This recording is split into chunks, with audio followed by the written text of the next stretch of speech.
সবাইকে আমি স্বাগত জানাচ্ছি আমাদের এই সুখে ভরবে আগামী দিন, পেনশন এখন সার্বজনীন। সার্বজনীন পেনশন স্কিম মাঠ পর্যায়ে সুষ্ঠু ও সফলভাবে বাস্তবায়ন বিষয়ক জন অবহিতকরণ সভা অনুষ্ঠিত হয়েছে।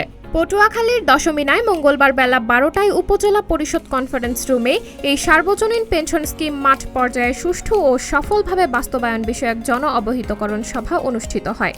দশমিনা উপজেলা নির্বাহী অফিসার মোহাম্মদ নাফিসা নাজনীরা, সহকারী কমিশনার ভূমি ওয়াসিউজ্জামান চৌধুরী, উপজেলা আওয়ামী লীগের সিনিয়র সহসভাপতি ও বাঁশবাড়িয়া ইউনিয়ন পরিষদ চেয়ারম্যান কাজী আবুল কালাম, উপজেলা আওয়ামী লীগের সাধারণ সম্পাদক ও Dashmina Sadar union Parishad chairman advocate Iqbal Mahmud Liton, Betagi Sankipur union পরিষদের চেয়ারম্যান মশিউর রহমান ঝন্টু, আলিপুর ইউনিয়ন পরিষদের chairman Atikur Rahman Sagar, Rangopaldi union Parishad chairman Abdul Aziz, Charborhan union Parishad chairman Nazir Ahmed Sardar, Baharampur union পরিষদের প্রশাসনিক কর্মকর্তা মোহাম্মদ শহীদুল ইসলাম, ৭ ইউনিয়ন পরিষদের প্রশাসনিক কর্মকর্তা ও বাঁশবাড়িয়া ইউনিয়ন পরিষদের উদ্যোক্তা মাওলানা মহিউদ্দিন সহ ৭ ইউনিয়ন পরিষদের ৭ জন উদ্যোক্তা উপস্থিত ছিলেন।